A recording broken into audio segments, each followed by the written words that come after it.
चैत्री पूर्णिमा के दिन श्री हनुमान जी महाराज का प्रागट्य हुआ। फिर गतिमान, रतिमान, मतिमान, कैतुमान, रतिमान, ऐसे हनुमान जी के 5 भाई और जन्म, तो 6 भाइयों का जन्म हुआ। 6 भाई।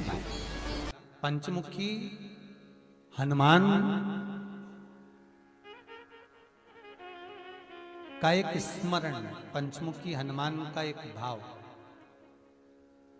महाराज, जैसे बहुत ज्यादा तकलीफ अगर व्यक्ति को हो गई है, बहुत कष्टमय जीवन चल रहा है, हार गए हर जगह से और तकलीफमय जीवन चल रहा है, तो पंचमुखी हनुमान का एक शिव महापुराण का और स्कंद पुराण का एक बड़ा सुंदर मंत्र है। उस मंत्र को आप सब एक बार हमारे साथ में बोलें।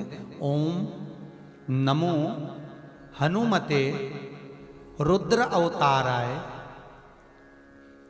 सर्व शत्रु संहारणाय सर्व रोग हराय सर्व वशीकरणाय रामदूताय स्वाहा।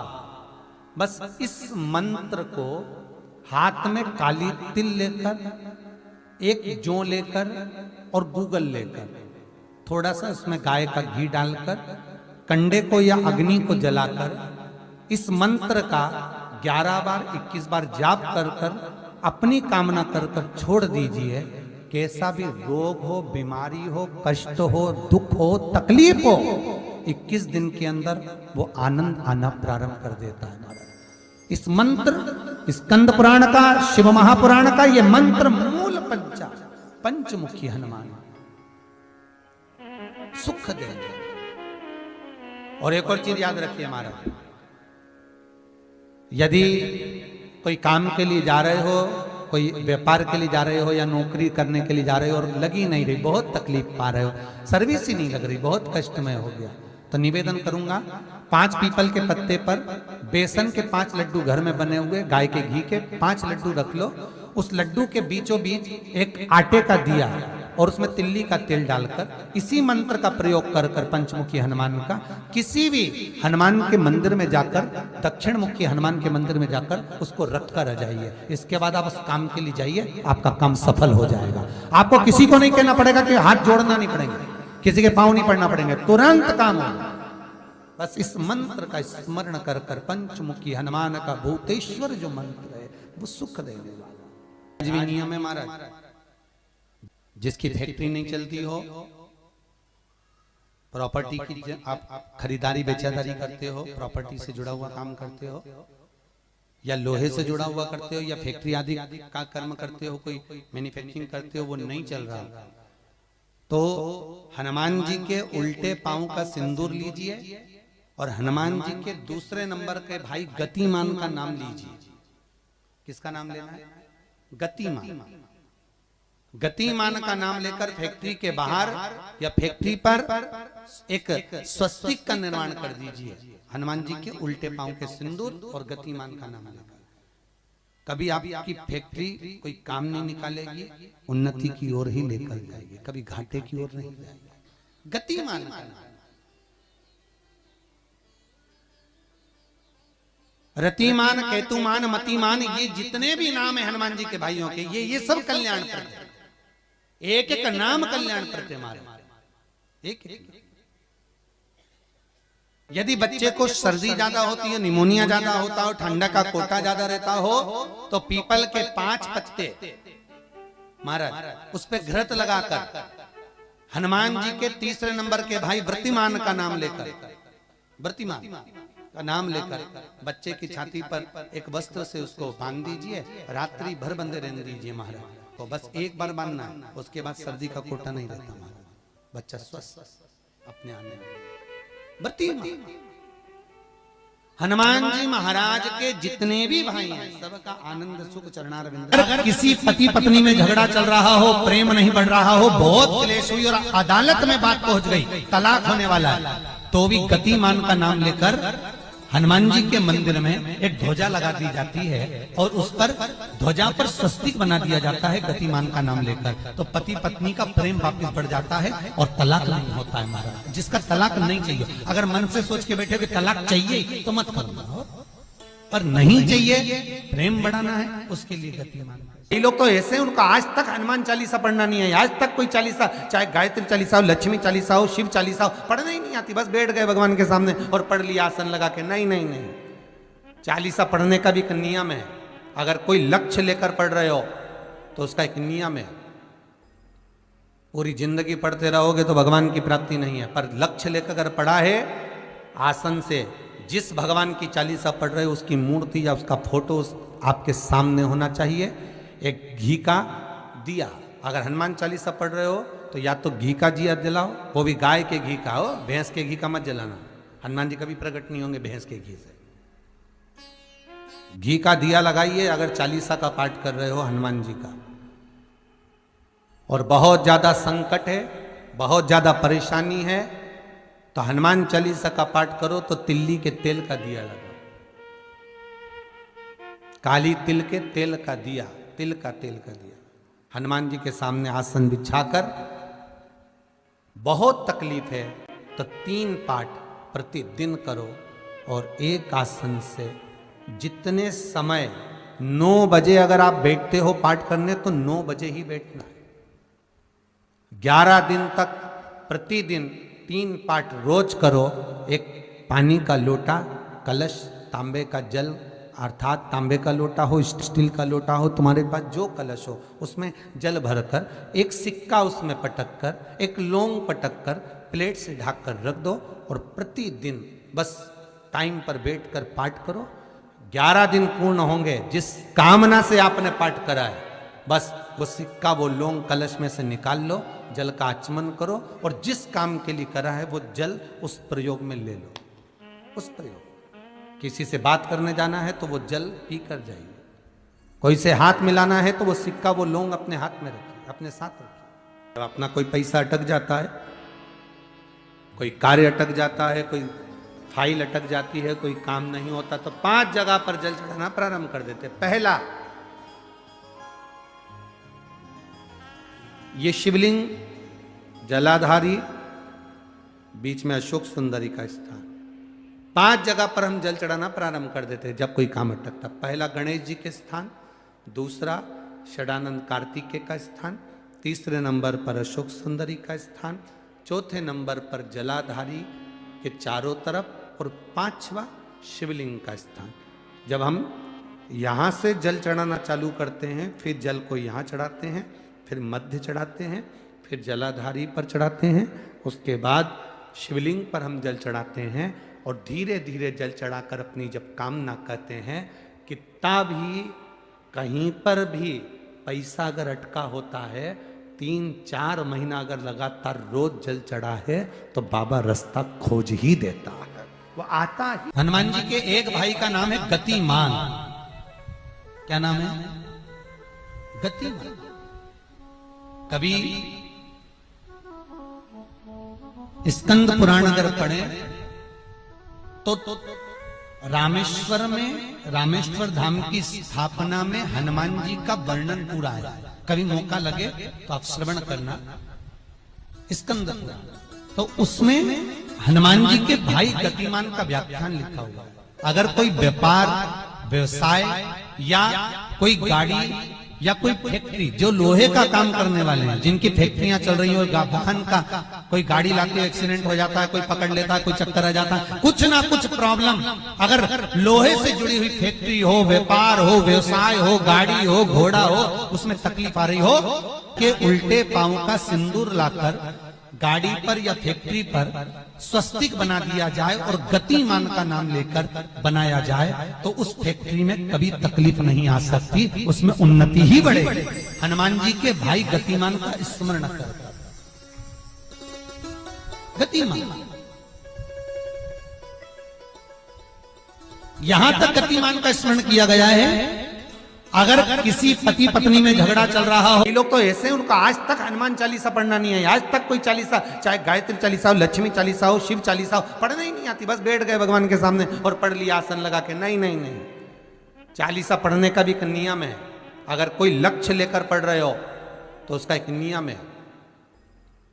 पूरी जिंदगी पढ़ते रहोगे तो भगवान की प्राप्ति नहीं है, पर लक्ष्य लेकर अगर पढ़ा है आसन से, जिस भगवान की चालीसा पढ़ रहे हो उसकी मूर्ति या उसका फोटो आपके सामने होना चाहिए। एक घी का दिया, अगर हनुमान चालीसा पढ़ रहे हो तो या तो घी का दिया जलाओ, वो भी गाय के घी का हो, भैंस के घी का मत जलाना। हनुमान जी कभी प्रकट नहीं होंगे भैंस के घी से। घी का दिया लगाइए अगर चालीसा का पाठ कर रहे हो हनुमान जी का। और बहुत ज्यादा संकट है, बहुत ज्यादा परेशानी है, तो हनुमान चालीसा का पाठ करो तो तिल्ली के तेल का दिया लगाओ, काली तिल के तेल का दिया, तिल का तेल का दिया हनुमान जी के सामने आसन बिछाकर। बहुत तकलीफ है तो 3 पाठ प्रतिदिन करो। और एक आसन से जितने समय, 9 बजे अगर आप बैठते हो पाठ करने तो 9 बजे ही बैठना है। 11 दिन तक प्रतिदिन 3 पाठ रोज करो। एक पानी का लोटा, कलश, तांबे का जल, अर्थात तांबे का लोटा हो, स्टील का लोटा हो, तुम्हारे पास जो कलश हो उसमें जल भरकर, एक सिक्का उसमें पटक कर, एक लौंग पटक कर प्लेट से ढक कर रख दो और प्रतिदिन बस टाइम पर बैठकर पाठ करो। 11 दिन पूर्ण होंगे, जिस कामना से आपने पाठ करा है बस वो सिक्का, वो लौंग कलश में से निकाल लो, जल का आचमन करो और जिस काम के लिए करा है वो जल उस प्रयोग में ले लो।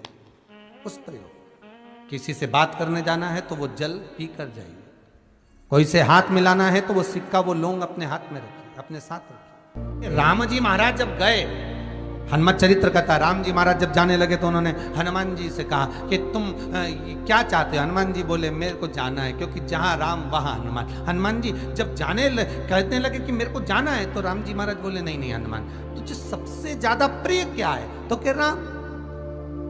तो हनुमान, तू कह रहा है सबसे ज्यादा प्रिय है, राम प्रिय है, तो एक बार जिस समय देवऋषि नारद का अपमान हुआ, विश्वामित्र बाबा का अपमान हुआ, उस समय पर एक राजा ने जब अपमान करा तो तूने उसको राम नाम लिखकर एक जगह पर बिठा दिया और कहा कि तू राम नाम जपते रहे। उसने राम नाम जपा। तब हनुमान, याद कर मेरे सम्मुख में तू खड़ा था और युद्ध होने वाला था, तो तूने क्या कहा था? प्रभु आप इसको मार नहीं सकते क्योंकि ये आपका नाम ले रहा है। राम से बड़ा होता है राम का नाम, आप इसे मार नहीं सकते। तब आपने ये संवाद कहा था, हनुमान बता तेरी प्रियता क्या है? हनुमान जी कहते हैं प्रभु आपने मुझे जगा दिया, क्योंकि मुझे श्राप ये मिला था कि तू जागेगा किसी की जगाने पर, आपने मुझे जगा दिया। इसलिए है नाथ, अब मैं जाना नहीं चाहता, सत्संग करना चाहता।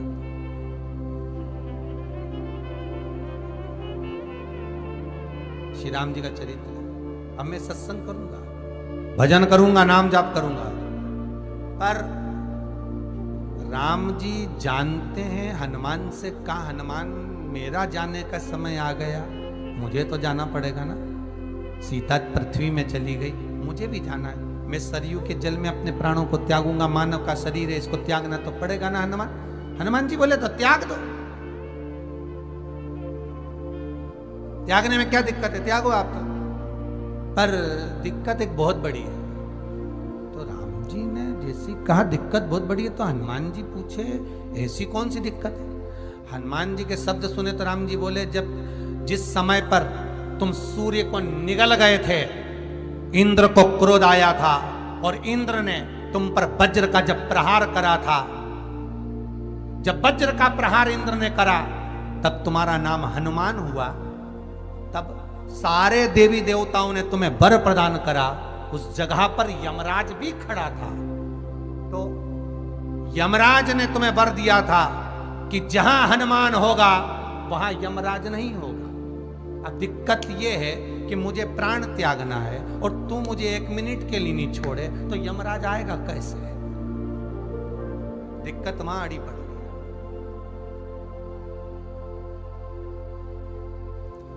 हनुमान जी मुस्कुरा के बोले राम जी महाराज से, प्रभु मैं आपके बिना रह नहीं सकता। तो राम जी बोले मैं भी जानता हूं कि तू मेरे बिना नहीं रह सकता, पर एक काम तो कर सकता है ना। क्या? मैं अगर कोई काम बताऊंगा तो तू करेगा कि नहीं करेगा? हनुमान जी बोले आपका काम और मैं ना करूं, ऐसा कभी हुआ है? जरूर करूंगा। ठीक है। बस अब राम जी महाराज ने सोच लिया कि हनुमान को जाने से पहले काम पर लगा। अब वो कौन सा काम था? बोलो रे भाई। हनुमान जी को कहां काम पर लगाया राम जी ने? किस जगह पर काम पर लगाया? अरे सभी ने रामचरितमानस सुनी है, खूब सुनी, जल्दी बताओ। राम जी महाराज ने प्राण त्यागते समय, सरयू जी में प्राणों को देते समय राम जी ने हनुमान जी को किस काम में लगाया था कि राम जी ने अपने हाथ की एक मुद्रिका जिस पे राम लिखा हुआ था, वो मुद्रिका एक अयोध्या की एक सरंग में जमीन में डाल दिया और हनुमान से कहा जा जरा ढूंढ के लेके आ, मैं अभी घूम कर आया। और हनुमान जी तलातल रसातल भूमि के नीचे पताल में चले गए उस मुद्रिका को ढूंढने के लिए जिस पे राम लिखा है। और हनुमान जी पूछते भी जा रहे राम कहाँ है? राम की मुद्रिका पड़ी थी, राम की अंगूठी है। अब राम का ही सत्संग करते करते जा रहे थे और राम जी चले गए सरयू, क्योंकि हनुमान अगर होगा तो यमराज नहीं आ सकता। हनुमान को यहां से हटाना पड़ेगा तब यमराज लेने के लिए आ सकता, तब यम आए। और क्योंकि यम अपने नियम को धारण करेगा, चाहे कृष्ण हो चाहे राम। पंचमुखी हनुमान का एक स्मरण, पंचमुखी हनुमान का एक भाव। महाराज जैसे बहुत ज्यादा तकलीफ अगर व्यक्ति को हो गई है, बहुत कष्टमय जीवन चल रहा है, हार गए हर जगह से और तकलीफमय जीवन चल रहा है, तो पंचमुखी हनुमान का एक शिव महापुराण का और स्कंद पुराण का एक बड़ा सुंदर मंत्र है। उस मंत्र को आप सब एक बार हमारे साथ में बोलें। ओम नमो हनुमते रुद्र अवताराय सर्व शत्रु संहारणाय सर्व रोग हराय सर्व वशीकरणाय रामदूताय स्वाहा। बस इस मंत्र को हाथ में काली तिल लेकर, एक जौ लेकर और गूगल लेकर, थोड़ा सा उसमें गाय का घी डालकर, कंडे को या अग्नि को जलाकर इस मंत्र का 11 बार 21 बार जाप कर कर अपनी कामना कर कर छोड़ दीजिए। कैसा भी रोग हो, बीमारी हो, कष्ट हो, दुख हो, तकलीफ हो, 21 दिन के अंदर वो आनंद आना प्रारंभ कर देता है। महाराज इस मंत्र, स्कंद पुराण का, शिव महापुराण का ये मंत्र मूल पंचमुखी हनुमान सुख देंगे। और एक और चीज याद रखिए महाराज, यदि कोई काम के लिए जा रहे हो, कोई व्यापार के लिए जा रहे हो या नौकरी करने के लिए जा रहे हो और लगी नहीं रही, बहुत तकलीफ पा रहे हो, सर्विस ही नहीं लग रही, बहुत कष्टमय हो गया, तो निवेदन करूंगा 5 पीपल के पत्ते पर बेसन के 5 लड्डू घर में बने हुए, गाय के घी के 5 लड्डू रख लो। उस लड्डू के बीचों बीच एक आटे का दिया और उसमें तिल्ली का तेल डालकर इसी मंत्र का प्रयोग कर कर पंचमुखी हनुमान का किसी भी हनुमान के मंदिर में जाकर, दक्षिण मुखी हनुमान के मंदिर में जाकर उसको रख कर आ जाइए। इसके बाद आप उस काम के लिए जाइए, आपका काम सफल हो जाएगा। आपको किसी को नहीं कहना पड़ेगा कि हाथ जोड़ना नहीं पड़ेगा, किसी के पांव नहीं पड़ना पड़ेंगे, तुरंत काम होगा। बस इस मंत्र का स्मरण कर कर पंचमुखी हनुमान का भूतेश्वर जो मंत्र है वो सुख देने वाला। जैसे बहुत ज्यादा तकलीफ अगर व्यक्ति को हो गई है, बहुत कष्टमय जीवन चल रहा है, हार गए हर जगह से और तकलीफमय जीवन चल रहा है, तो पंचमुखी हनुमान का एक शिव महापुराण का और स्कंद पुराण का एक बड़ा सुंदर मंत्र है। उस मंत्र को आप सब एक बार हमारे साथ में बोलें। ओम नमो हनुमते रुद्र अवताराय सर्व शत्रु संहारणाय सर्व रोग हराय सर्व वशीकरणाय रामदूताय स्वाहा। बस इस मंत्र को हाथ में काली तिल लेकर, एक जौ लेकर और गूगल लेकर, थोड़ा सा इसमें गाय का घी डालकर, कंडे को या अग्नि को जलाकर इस मंत्र का 11 बार 21 बार जाप कर कर अपनी कामना कर कर छोड़ दीजिए। कैसा भी रोग हो, बीमारी हो, कष्ट हो, दुख हो, तकलीफ हो, 21 दिन के अंदर वो आनंद आना प्रारंभ कर देता है महाराज। इस मंत्र, स्कंद पुराण का, शिव महापुराण का ये मंत्र मूल पंचमुखी हनुमान सुख देंगे। और एक और चीज याद रखिए महाराज, यदि कोई काम के लिए जा रहे हो, कोई व्यापार के लिए जा रहे हो या नौकरी करने के लिए जा रहे हो और लगी नहीं रही, बहुत तकलीफ पा रहे हो, सर्विस ही नहीं लग रही, बहुत कष्टमय हो गया, तो निवेदन करूंगा 5 पीपल के पत्ते पर बेसन के 5 लड्डू घर में बने हुए, गाय के घी के 5 लड्डू रख लो। उस लड्डू के बीचों बीच एक आटे का दिया और उसमें तिल्ली का तेल डालकर इसी मंत्र का प्रयोग कर कर पंचमुखी हनुमान का किसी भी हनुमान के मंदिर में जाकर, दक्षिण मुखी हनुमान के मंदिर में जाकर उसको रख कर आ जाइए। इसके बाद आप उस काम के लिए जाइए, आपका काम सफल हो जाएगा। आपको किसी को नहीं कहना पड़ेगा कि हाथ जोड़ना नहीं पड़ेंगे, किसी के पांव नहीं पड़ना पड़ेंगे, तुरंत काम होगा। बस इस मंत्र का स्मरण कर कर पंचमुखी हनुमान का भूतेश्वर जो मंत्र है वो सुख देने वाला। सबसे पहली चालीसा किसने रची थी महाराज? सबसे पहली चालीसा। अगर कोई प्रश्न कर ले आपसे, बीच कथाओं में कई बार हमने भी आपको कहा कि सबसे पहली चालीसा की रचना श्री तुलसीदास जी ने करी थी। जिस समय तुलसी बाबा के पास में एक स्त्री आकर रो दी,